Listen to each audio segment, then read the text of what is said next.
Salut YouTube, on se retrouve aujourd'hui dans une vidéo, comme vous voyez, Inktober. On continue, j'ai trouvé le moyen d'enregistrer en fait ce que je fais sans forcément faire un live. Donc voilà, ce Inktober-ci est celui du jour numéro 4. Et je vous préviens tout de suite, en fait, il va malheureusement pas être en entier puisque je sais pas ce qui s'est passé, il y a un problème au niveau de l'enregistrement de la vidéo, le fichier de le fichier de montage bloque à un moment et voilà, c'était le seul moyen pour vous rendre cette vidéo, c'était de la couper un petit peu avant.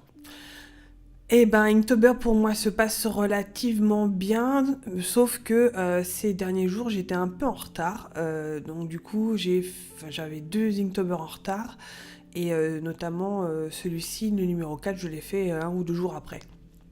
Mais bon, c'est pas grave, on essaie d'avancer et normalement, si tout va bien, je vais réussir à rattraper mon retard ce week-end.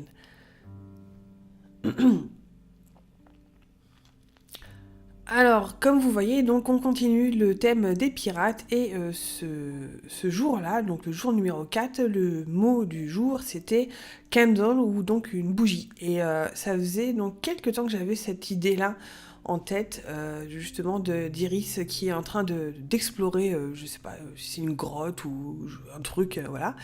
Et elle regarde pas forcément où elle va et elle rencontre un monstre. Et alors, je savais pas trop quel genre de monstre elle allait rencontrer. Je savais pas si c'était par exemple un squelette ou alors un truc tribal ou juste une sculpture un peu effrayante. Et en fait, je suis tombée sur un dessin d'un Wendigo sur Pinterest. Alors, j'ai cherché qui avait fait ce dessin-là et j'ai pas trouvé en fait. Et je suis bien dégoûtée parce que j'aurais bien voulu le citer dans mes sources, mais j'ai pas réussi à trouver qui avait fait. Donc, cette fois-ci, à partir de ce dessin-là, j'ai décidé de faire mes dessins sur papier aquarelle. Donc c'est un papier qui est beaucoup plus épais. Celui-ci fait 300 grammes par mètre carré, je crois. Donc il est très très épais et donc ça lui permet justement de gérer, de prendre l'eau et voilà. Quand vous faites des lavis, quand vous diluez de l'encre à l'eau, c'est quand même mieux d'avoir un papier qui arrive à gérer ça.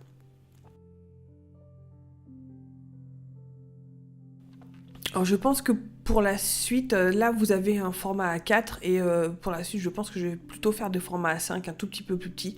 Ça dépend de ce que va nécessiter en fait le dessin en lui-même, si c'est quelque chose de gros ou juste centré sur un personnage. Un A5 ça pourrait très bien suffire et puis c'est plus facile à gérer au niveau temps et au niveau détail un A5 qu'un A4. Comme vous voyez, Iris a un petit peu précisé son design. Je lui ai un petit peu attaché les cheveux histoire que voilà, ça lui rentre, ça prenne pas toute la place, on va dire. Et j'avais fait beaucoup de croquis pour ce dessin-ci. Je sais pas, j'en ai facilement une page double en essayant de trouver la pose convenable. Cette pose-là est pas trop mal. J'aurais peut-être pu la pousser un tout petit peu plus, mais voilà, je suis plutôt contente.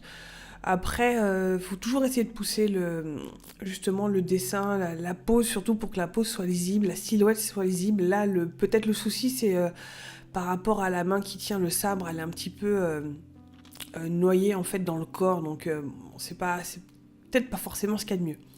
Mais en tout cas, je suis plutôt contente de ce Wendigo, même si c'est une créature un petit peu démoniaque. Et écoutez, je pense que je vais laisser ensuite la suite de cette vidéo un petit peu plus... comment dire, je vais arrêter de parler quoi. Je vais vous laisser et si vous avez des questions, n'importe quoi, des remarques, quoi que ce soit, n'hésitez pas à me les laisser en commentaire. Voilà, je vous fais des bisous et je vous dis à la prochaine dans une prochaine vidéo Inktober. Ciao!